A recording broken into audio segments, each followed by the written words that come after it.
Modi cabinet ने कल ये ऐलान तो कर दिया कि कास्ट सेंसर हम कराएंगे। अति उत्साह और राजनीतिक लाभ की ऊपरी तौर पे जो उनकी दृष्टि थी, उस दृष्टि के हिसाब से नरेंद्र मोदी की सरकार ने ये समझा कि आने वाले बिहार चुनाव में और उसके बाद उत्तर प्रदेश चुनाव में इसका हम बहुत बड़ा लाभ उठा सकते हैं। और इस उत्साह में उसने इस तरह की घोषणा कर दी। लेकिन अब जो हालात बन रहे हैं और जिस तरह से नरेंद्र मोदी विपक्षी पार्टियों के ट्रैप में फंस रहे हैं, उससे ऐसा लगने लगा है कि भले ही उत्साह में नरेंद्र मोदी की सरकार ने कास्ट सेंसस कराने का ऐलान तो कर दिया है, लेकिन वह इस बर के छत्ते में हाथ डालने पे से गुरेज करेगी। ये इसलिए भी गुरेज करेगी कि उसे इस बात का एहसास होता चला जाएगा आने वाले दिनों में कि कास्ट सेंसस से उसको लाभ के बजाय भयंकर तौर पे नुकसान हो सकता है। और यही कारण है कि जिस तरह से 2011 की जनगणना की जातीय जनगणना की रिपोर्ट को सार्वजनिक तक नहीं किया गया, उसी तरह अब इस तरह की आशंका भी प्रबल होती जा रही है कि नरेंद्र मोदी की सरकार कास्ट सेंसस का ऐलान करने के बावजूद कास्ट सेंसस की कार्रवाई को लटका सकती है। आज हक की बात इरशादुल्लाह के साथ में उन कारणों की तलाश करेंगे जो ये बताते हैं कि कैसे नरेंद्र मोदी की सरकार यानी कि Bharatiya Janata party caste census को कराने से बचना चाहेगी। आगे बढ़ने से पहले हम दो बयानों का जिक्र करना चाहते हैं। एक बयान सितंबर 2024 का है, जिसमें राष्ट्रीय स्वयं सेवक संघ ने ये ऐलान किया था कि जातीय जनगणना राष्ट्र की अखंडता और एकता के लिए खतरनाक है। दूसरी तरफ संसद में गृह राज्य मंत्री नित्यानंद राय ने एक बयान में कहा था कि कास्ट सेंसस हमारी नीतियों का हिस्सा नहीं है।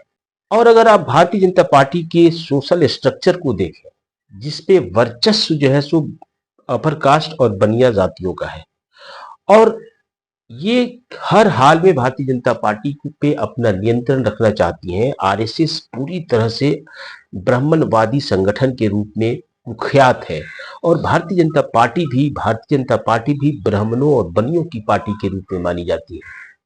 तो ऐसी स्थिति में अगर कास्ट सेंसस होता है और इसका नुकसान अगर अपर कास्ट को होता है, तो किसी भी सूरत में भारतीय जनता पार्टी इस बर के छत्ते में हाथ क्यों डालेगी। ऐसा मैं इसलिए कह रहा हूं कि जैसे ही कल सरकार ने इस बात का ऐलान किया कि जातीय जनगणना कराई जाएगी, उसके बाद राहुल गांधी ने एक प्रेस कॉन्फ्रेंस की और उस प्रेस कॉन्फ्रेंस में जो कुछ मुद्दे उठाए, उस मुद्दों से ये स्पष्ट होता है कि भारतीय जनता पार्टी पूरी तरह से राहुल गांधी और लालू प्रसाद यादव के ट्रैप में फंसती जा रही है। पार्लियामेंट में हमने कहा था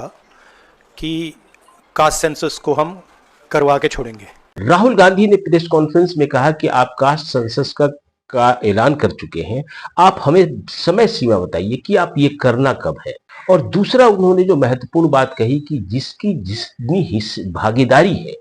और उस भागीदारी के हिसाब से नुमाइंदगी तय होनी चाहिए। उन्होंने साफ साफ कहा कि जो 50% का कैप है आरक्षण में, यानी कि सुप्रीम कोर्ट ने आरक्षण की सीमा को 50% पर प्रतिबंधित कर दिया है। ऐसी स्थिति में उनका ये कहना है,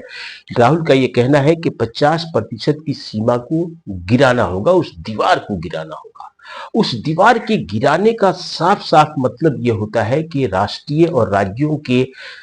तहत आने वाली जो नौकरियां हैं, उन नौकरियों में जो जनरल कैटेगरी के लोग हैं, उनकी हिस्सेदारी स्वाभाविक तौर पर घटेगी और इससे जो अपर कास्ट है वो भयंकर तौर पे नाराज हो जाएगा। और चूंकि Bharatiya Janata party upper caste की पार्टी मानी जाती है, तो ऐसी सूरत में भारतीय जनता पार्टी यह गलती कभी नहीं करेगी कि वो अपने वोट आधार को, यानी कि जिस वोट बैंक के सहारे वो चल रही है, उस वोट आधार को ही अपने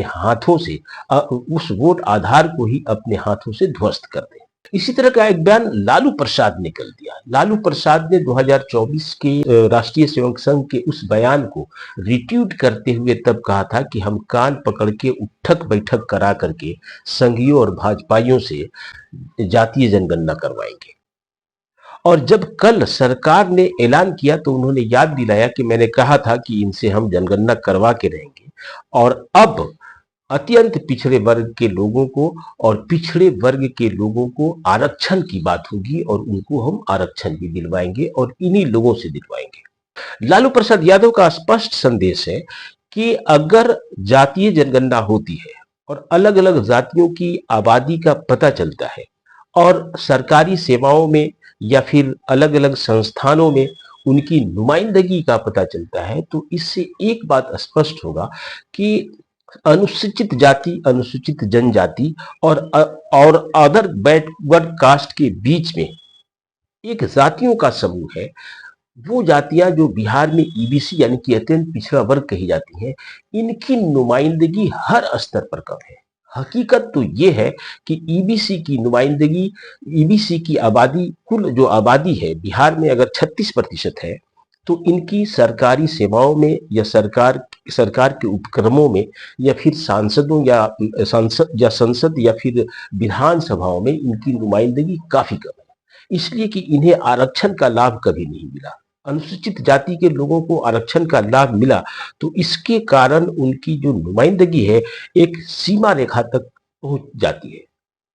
लेकिन अत्यंत पिछड़े वर्गों को ये लाभ नहीं मिलता और इस कारण से ये वर्ग काफी पीछे है। हालांकि जहां तक बिहार की अगर आप बात करेंगे तो बिहार में कर्पूरी ठाकुर के आरक्षण के फार्मूले के तहत अत्यंत पिछड़े वर्ग को अलग रखा गया है, जिसके कारण कई नौकरियों में, सरकारी सेवाओं में बिहार में अत्यंत पिछड़े वर्गों की कुछ नुमाइंदगी दिख भी जाती है। लेकिन राष्ट्रीय स्तर पर अन्य राज्यों में अगर आप देखें तो ईबीसी का जो वर्ग है वो सरकार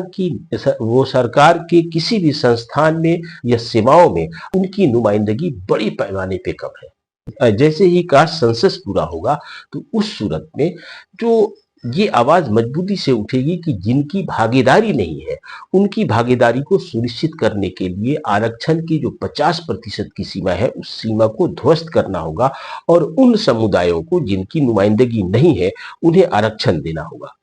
और तब जाकर के विपक्ष जब इस मांग को मजबूती से रखेगा तो फिर भारतीय जनता पार्टी बुरी तरह से फंस जाएगी,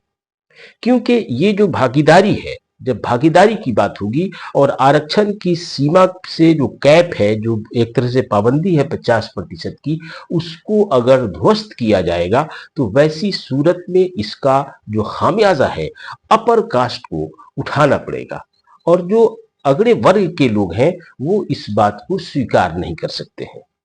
क्योंकि इस तरह की कई मिसालें हैं। जब 1990 के आसपास जब मंडल कमीशन के रिकमेंडेशन को लागू किया गया था केंद्रीय सेवाओं में, तो बड़े पैमाने पे उसके खिलाफ आंदोलन हुए थे और कई लोगों ने आत्मदाह तक किया था। तो ऐसी सूरत में जो अपर कास्ट है, जो एक तरह से सरकारी सेवाओं में प्रतिष्ठित पदों पर उनका वर्चस्व है, वो अपने वर्चस्व को टूटते हुए नहीं देखना चाहते और अगर भारतीय जनता पार्टी ने इस पे जबरदस्ती की तो उसका सबसे बड़ा खामियाजा भारतीय जनता पार्टी को ही भुगतना पड़ेगा।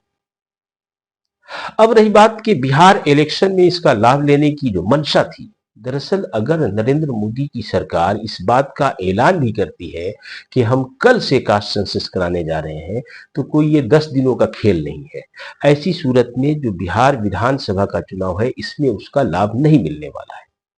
दूसरी तरफ 2027 में उत्तर प्रदेश में चुनाव होने वाले हैं और उत्तर प्रदेश के चुनावों के पहले अगर कास्ट सेंसस की रिपोर्ट सामने आ जाती है तो बड़े पैमाने पे भारतीय जनता पार्टी के खिलाफ आंदोलन होगा और लोगों को, विपक्ष की जो पार्टियां हैं जिसमें यूपी में अखिलेश प्रसाद यादव है या राहुल गांधी है, ये सारे के सारे नेता इस बात पे जोर देंगे कि इन जातियों के साथ जो नाइंसाफी हुई है, इस नाइंसाफी को दूर करने के लिए अगर सरकार ने चुनाव से पहले आरक्षण की सीमा को नहीं बढ़ाया तो फिर बीजेपी को इससे लेनी या देनी पड़ सकता है और उसका बहुत ही नकारात्मक प्रभाव उत्तर प्रदेश के चुनाव में हो सकता है। ऐसी सूरत में अगर आप देखेंगे तो पता चलेगा कि जिस तरह से 2011 में कास्ट सेंसस करने के बावजूद उसकी रिपोर्ट सामने नहीं आई, उसी तरह 2025 में कास्ट सेंसस कराने के ऐलान के बावजूद अगर मोदी सरकार इससे पीछे हट जाती है या इसे लटका देती है तो किसी तरह की कोई आश्चर्य की बात नहीं होगी।